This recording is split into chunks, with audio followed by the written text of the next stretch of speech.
Good morning students. नमस्कार विद्यार्थियों। आज हम थ्योरी ऑफ मशीन में नेक्स्ट लेक्चर में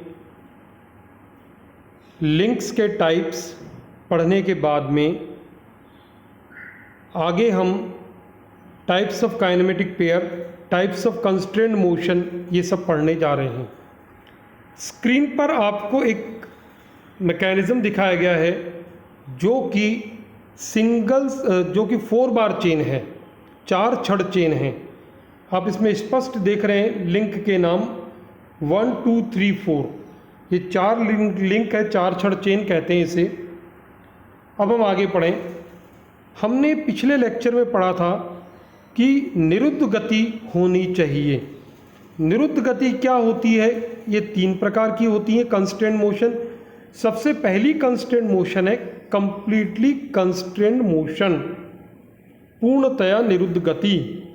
जब 2 कड़ियों का एक दूसरे से संबंध इस प्रकार हो कि वे एक निश्चित दिशा में ही सापेक्ष गति करे, तो इस प्रकार की गति पूर्णतः निरुद्ध गति कहलाती है। उदाहरण के लिए वर्गाकार छिद्र में वर्गाकार छड़ की गति केवल पश्चाग्र गति कर सकती है।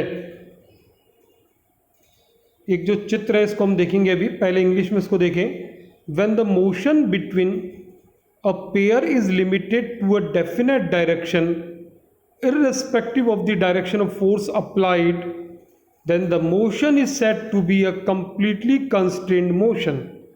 For example, the piston and cylinder form a pair and motion of piston is limited to a definite direction relative to cylinder irrespective direction of motion of the crank as shown in figure. एक चित्र देख रहे हैं, मैं zoom करके आपको दिखा रहा हूँ। इस चित्र में आप देखेंगे एक वर्गाकार छेद है और एक वर्गाकार छड़ है। ये छड़ जब इस छेद में गति कराई जाएगी तो ये केवल और केवल रेसिप्रोकेट या प्रत्यागामी या पश्चाग्र गति करेगी, यह घूम नहीं सकती है। तो इस प्रकार की गति को कंप्लीटली कंस्ट्रेंट कहेंगे, यानी ये गति सिर्फ एक डेफिनेट डायरेक्शन में ही होगी। Clear? Square hole, square bar in a square hole, पूर्णतः निरुद्ध गति, निरुद्ध गति। अब दूसरा देखें, इनकम्प्लीटली कंस्ट्रेंट मोशन, पूर्णतया अनिरुद्ध गति। When the motion between a pair can take place in more than one direction, then the motion is called an incomplete constrained motion. The change in the direction of impressed force may alter the direction of relative motion between the pair. A circular bar or shaft in a circular hole as shown in the figure is an example of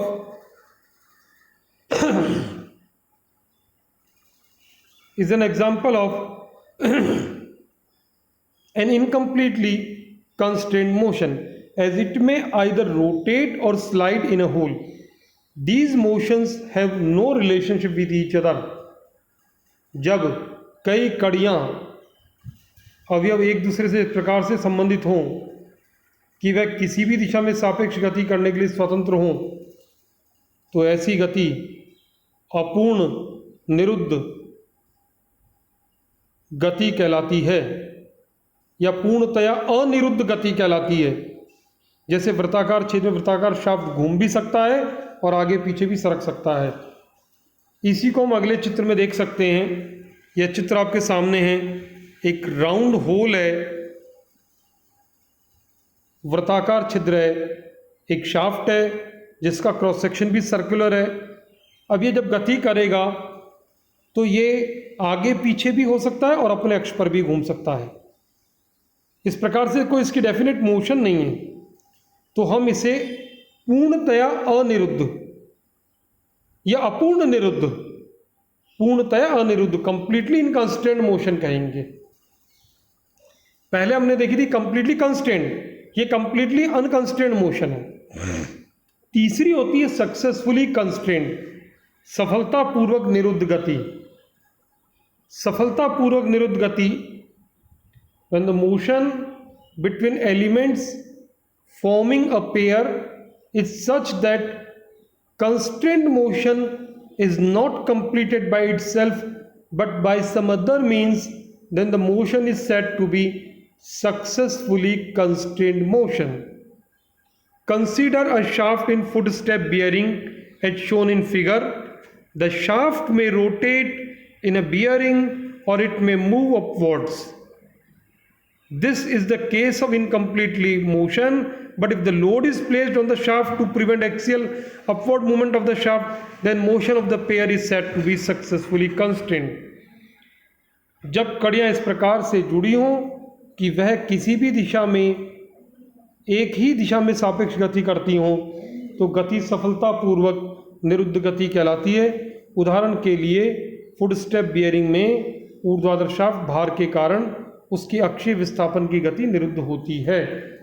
ये diagram बताया गया है, इसमें जैसे हमने load लगाया है, अब ये शाफ्ट घूम सकता है, ऊपर नीचे नहीं हो सकता है, तो ये सक्सेसफुली कंस्ट्रेंड मोशन है, सफलतापूर्वक निरुद्ध गति है। तो स्टूडेंट्स, हमने अब तक देखा कि 3 टाइप की कंस्ट्रेंट मोशन है। एक उदाहरण है स्क्वायर होल में स्क्वायर रॉड की मोशन, जो कि केवल एक ही डायरेक्शन में होगी, उसे हम कंप्लीटली कंस्ट्रेंड या पूर्णतया निरुद्ध गति कहेंगे। दूसरी, सर्कुलर होल में सर्कुलर शाफ्ट की गति, यह गति दोनों डायरेक्शन में हो सकती है, यानी एक डायरेक्शन इसकी वो फिक्स नहीं है, ये घूम भी सकती है, सरक भी सकती है। इसे हम कहेंगे इनकम्प्लीटली कंस्ट्रेंड मोशन, पूर्णतया अनिरुद्ध गति, पूर्णतः अनिरुद्ध गति। और तीसरी गति है सक्सेसफुली कंस्ट्रेंड मोशन। इसमें एक फुट स्टेप बियरिंग है, इसमें वर्टिकल शाफ्ट है, शाफ्ट पर लोड लगा रखा है। अब हालांकि कोई कॉलर नहीं है, तो शाफ्ट रोटेट भी कर सकता है, ऊपर नीचे भी हो सकता है, परंतु लोड के कारण ये सिर्फ एक ही डायरेक्शन में गति करेगा। अब हम काइनेमेटिक पेयर कहें, शुद्ध गतिक युगल,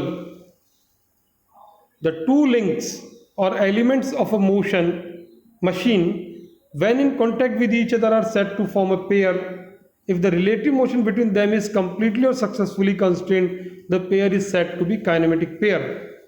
दो कड़ियाँ जिनके मध्य या तो सफलतापूर्वक निरुद्ध गति हो या पूर्णतः निरुद्ध गति हो, तो इस प्रकार के पेयर को, युग्म को शुद्ध गतिक युग्म कहते हैं। देखिए, काइनेमेटिक पेयर होने के लिए 2 लिंक जुड़ने चाहिए, ठीक है, उनके मध्य सापेक्ष गति होनी चाहिए, ये भी ठीक है। लेकिन सापेक्ष गति कैसी होनी चाहिए? या तो कंप्लीटली कंस्ट्रेंड हो या सक्सेसफुली कंस्ट्रेंड हो, यानी या तो पूर्णतः निरुद्ध हो या सफलतापूर्वक निरुद्ध हो। Now we have kinematic pair classification, शुद्ध गतिक युगलों का वर्गीकरण। अभी हमने परिभाषा पढ़ी काइनेमेटिक पेयर की, तो अब कितने प्रकार के ये होते हैं? तो एक चार्ट हमको दिख रहा है यहाँ, 3 प्रकार से हम विभाजित कर सकते हैं। Number 1, relative motion between the elements, कड़ियों के मध्य सापेक्ष गति के आधार पर। Number 2, type of contact between elements, कड़ियों के मध्य स्पर्श के आधार पर। नंबर 3, टाइप ऑफ क्लोजर, बंध के आधार पर। सबसे पहले देखें हम रिलेटिव मोशन बिटवीन एलिमेंट्स, कड़ियों के मध्य सापेक्ष गति के आधार पर। इस आधार पर 5 तरह के पेयर हैं, स्लाइडिंग पेयर, सरक पेयर जो रेसिप्रोकेटिंग मोशन करेंगे, टर्निंग पेयर, घूर्णन पेयर जो घूर्णन गति करेंगे, rolling pair, screw pair, spherical pair. दूसरा, किस प्रकार का स्पर्श है उसके आधार पर, लोअर पेयर और हायर पेयर, निम्न युगल और उच्च युगल। क्लोजर के आधार पर सेल्फ क्लोज्ड पेयर, स्वतः बंद होने वाले, फोर्स क्लोज जिन्हें प्रणोदित रूप से बंद किया जाता है। आज के लिए इतना ही। नेक्स्ट लेक्चर में हम इन सब का टाइप्स देखेंगे, इनको और आगे पढ़ेंगे। धन्यवाद।